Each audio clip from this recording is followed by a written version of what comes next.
Have you ever thought of failure as the opposite of success? You probably had a goal to lose those pounds that you've been gaining over the past 3 years. You've probably been working towards becoming a different version of yourself, but life happened, and for whatever reason, you haven't been able to achieve those goals that meant so much to you. Now you're thinking you're a failure, you're thinking you don't deserve to try anymore, because guess what, you've done it and things didn't work out the way you hoped they would. If that sounds familiar to you, I hope you find out that failure is not a setback, that you still have the power to change things around. You are enough, you are powerful, and as long as you put the right strategies in place, you can always achieve that goal that means so much to you.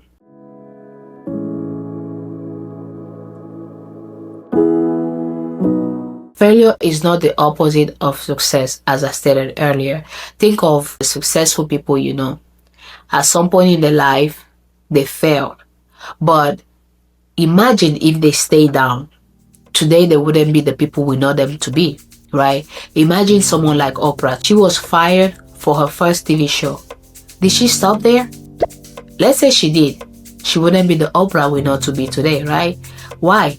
Because that was her first TV show, the first one. And sometimes we do try something for the first time and it doesn't work out, and we start telling so many excuses or lies to ourselves to the point where we start believing that to be the truth. Another good example, Michael Jordan.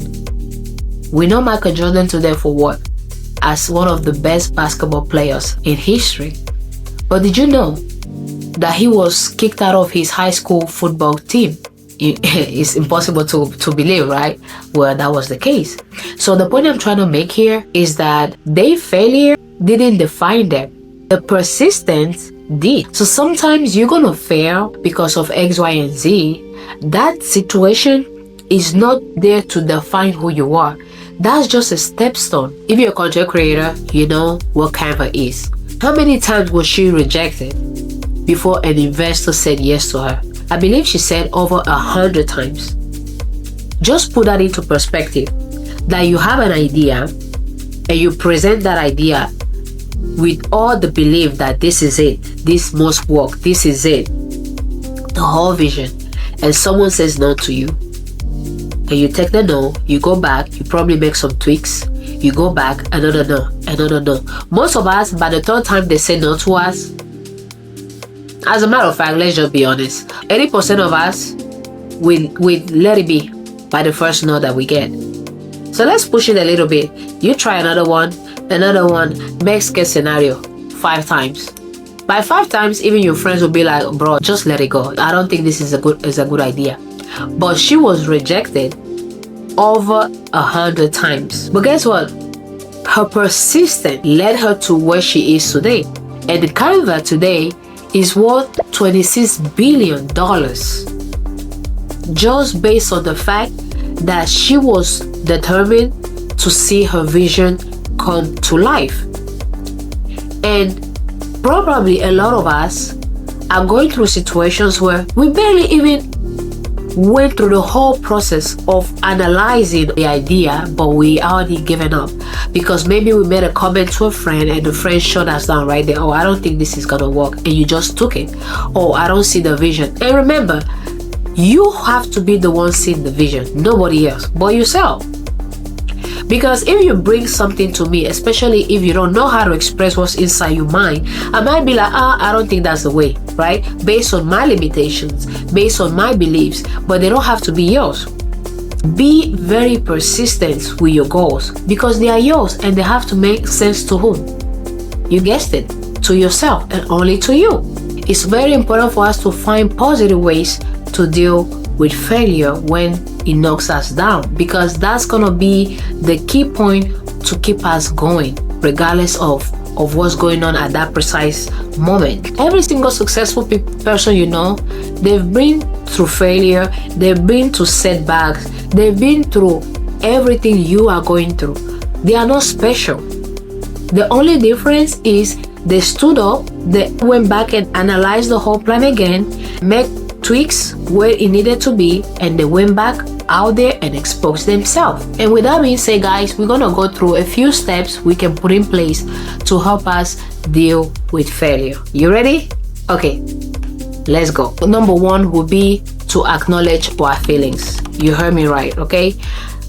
Don't just move on, because if you don't face what you're going through, what's gonna happen is you're probably gonna try to avoid feeling it, and you're gonna relate that feeling with, I don't want to go back, I don't want to think about what just happened. And guess what you do? You move on, right? Let's say, for instance, you had a proposition that you presented to an investor, right? And they give you the feedback. Instead of now you going back home, deal with the fact that, okay, you were rejected. Go through your feelings, but set a time for that. We're not going to be here dying for 30 years, okay?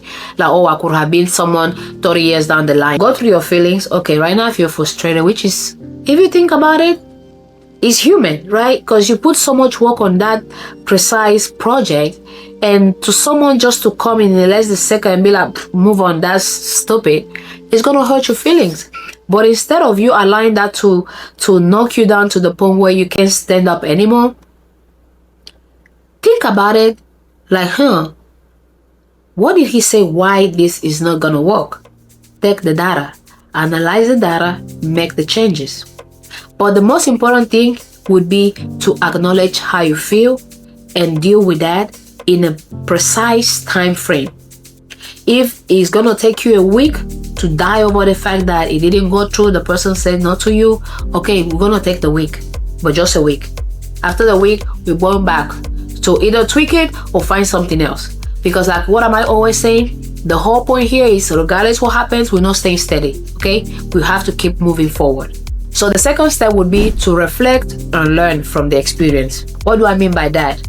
Reflect on the feedback you were given, learn about that feedback, what it is that you can take in a positive way, and add it to the new attempt.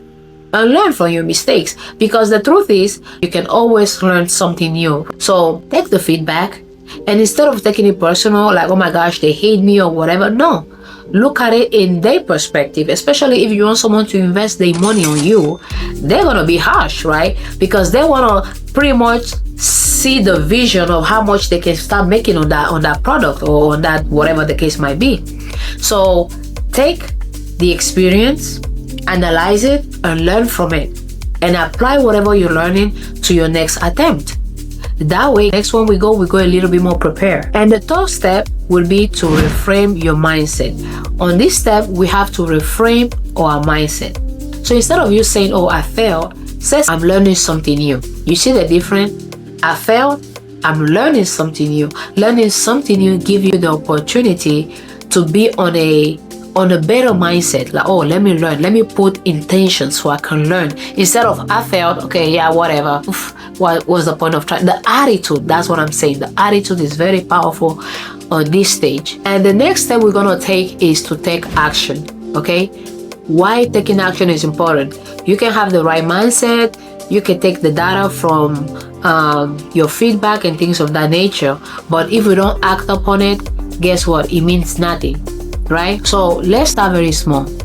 Always create a plan to move forward. As I stated earlier, focus on that, moving forward. Even if it's a little step at a time, we're still moving forward. Because at the end of the day, even if it's a little progress, it's better than no progress at all.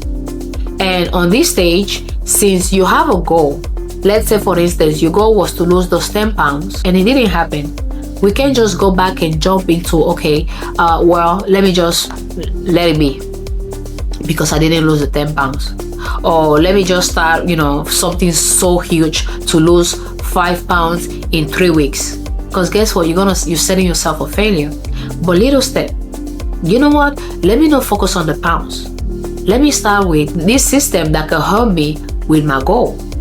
The final step would be to seek support. A supportive environment will take you farther than you trying to do it by yourself. You can lean on friends, the right friends, like I said, because sometimes our own friends or family members are the ones that can low-key keep us down, especially when we all been exposed to the same environmental experiences, right? So for instance, if your mom was from the era where going to work 9 to 5 till you retire with the bare minimum was a thing, if you want to explain to her right now that you're trying to be a content creator and not have a 9 to 5, well, we might have a little disconnection right there, right? Because the channels are not really in sync. I'm saying in general, right? Link to your friends that can help you see the bigger version. I'm so grateful that I have friends that if I call them and I'm like, okay, I'm so frustrated about X, Y, and Z, there's always something they can tell me that I'm like, I didn't think about it that way, right? And you're gonna be so surprised how much that changes your mindset in regards to the matter. So it's very important for you to find those people. And sometimes it might not be your friends, it might not be your family members. Again, like I said, because maybe you guys were exposed to the same life experiences, environment experiences, and things like that. But that's why we have social media. If you want to be a content creator, probably find a type of content creator that is already out there doing the same type of content you wish to create. So find a group, or find a particular person, or find a mentor if you can afford to pay one. And if you can, again, YouTube University, do some research and find people out there that are in the same goal as you, so you don't have to walk this walk by yourself. And just remember that you are stronger than you think, okay? And having a goal, it says a lot about yourself. It means you know you can do more, you know you can change your current situation, and you can find the ways to finally achieve those goals. Because you always have to remember, failure is not who you are, it's what happens to you. And that's just a stepping stone. Because at the end of the day, you are the human, and you know that you're capable of doing more. You know that your current circumstances is not what you would like to be identified with. So it's your responsibility to find ways to make those changes. It's not going to be pretty. It's not going to be easy. But it's always going to be what? Worth it. And if you found this helpful, don't go yet. Please check this video right here, and hope to see you there. And once again, thank you so much for being here. Please comment, subscribe, and share this with a friend, a family member that might need the help. And once again, see you. Bye.